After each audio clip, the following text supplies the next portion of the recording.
आज बच्चों हम आपको किसी संख्या के अपवर्तक ज्ञात करना बताते हैं। माना संख्या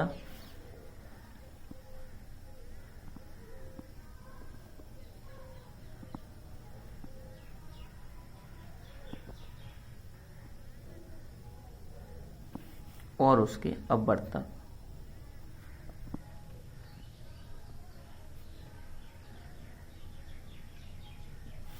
हमारे पास संख्या है 1, तो इसमें यह देखना पड़ता है कि 1 को 1 ही काट सकता है, अन्य नहीं काटेगा, तो इसका अपवर्तक 1 ही रहेगा।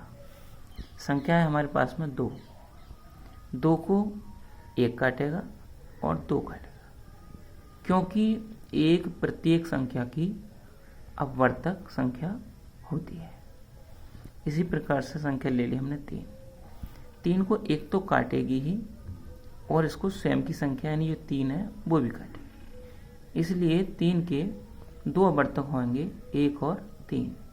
इसी प्रकार 2 के अपवर्तक होंगे 1 और 2 और 1 का अपवर्तक केवल 1 ही होगा। इसी प्रकार से संख्या ले लेते हैं 10, 10 को 1 तो काटेगी, 2 भी काटेगी और 5 भी काटेगी और 10 भी काटेगी। जो संख्याएं दी हुई संख्या को नहीं काटेगी वो उसका अपवर्तक नहीं होता है। इस प्रकार 10 के कुल अपवर्तक 4 होंगे, 1, 2, 5 और 10। कुल अपवर्तक होगा इसके 4। संख्या ले ली हमने 36, 36 में 1 तो काटेगी ही, इसको 2 भी काटेगी, क्योंकि 2 एकम 2 और 2 अट्ठे 16।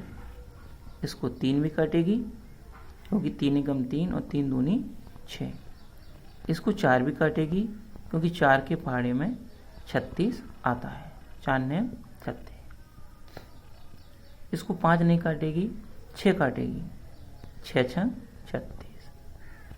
7 नहीं काटेगी, 8 नहीं काटेगी, 9 काटेगी, 9 छो 36। 11 नहीं काटेगी, 12 काटेगी, 12 तिया 36। 13 नहीं काटेगी, 14 नहीं काटेगी, 15 नहीं काटेगी, 16 नहीं काटेगी, 17 नहीं काटेगी, 18 काटेगी, यानी कि 18 और 1 काटेगी। जो संख्या है स्वयं से एंड में उसे लिख देते हैं। अंत में वो 2 संख्याएं आती हैं जो दी हुई संख्या की आधी होती है और जो पूर्ण संख्या होती है, जैसे 36, एंड में 36 आता है। कुल मिला के 36 के अपवर्तक 1, 2, 3, 4, 6, 9, 12, 18 और 36 होंगे। कुल 1, 2, 3, 4, 5, 6, 7, 8, 9, कुल मिला के इसके 9 अपवर्तक होंगे।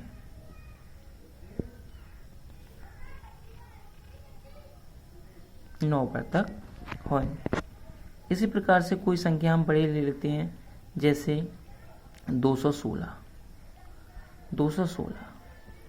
216 के अपवर्तक देखेंगे, ये 2 से काटेगी, यानी 1 तो लिखेंगे और 2 से भी कट रहा है, 2 एकम 2 और 2 अट्ठे 16। 3 से देखते हैं, 3 सत्ते 21, 3 दूनी 6, इसका अपवर्तक 3 भी होगा। 4 से देखते हैं, 4 पंजे 20 और 4 चौक 16, अर्थात 4 भी होगा। 5 से ये संख्या नहीं काटी जा सकती।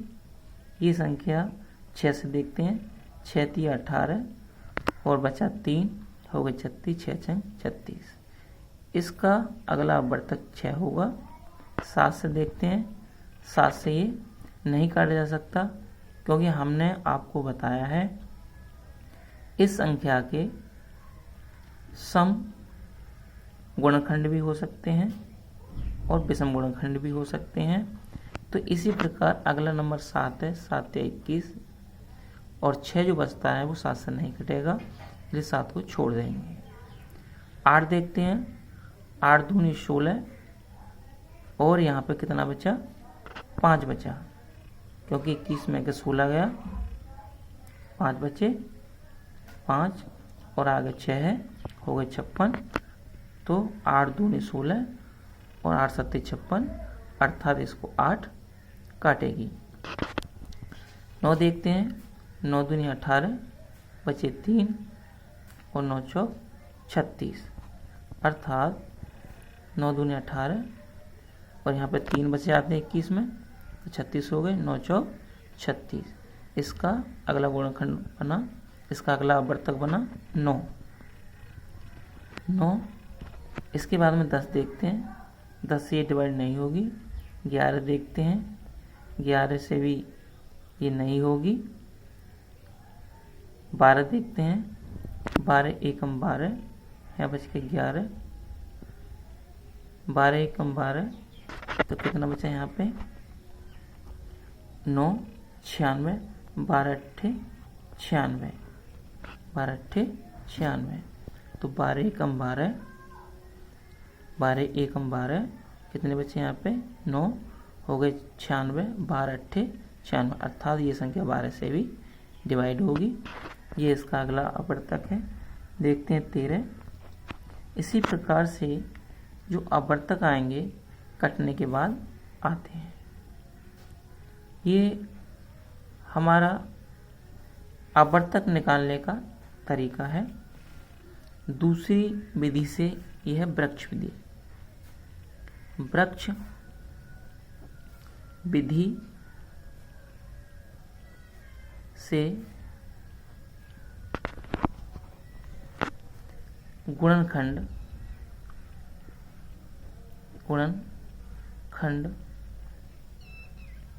ज्ञात करना।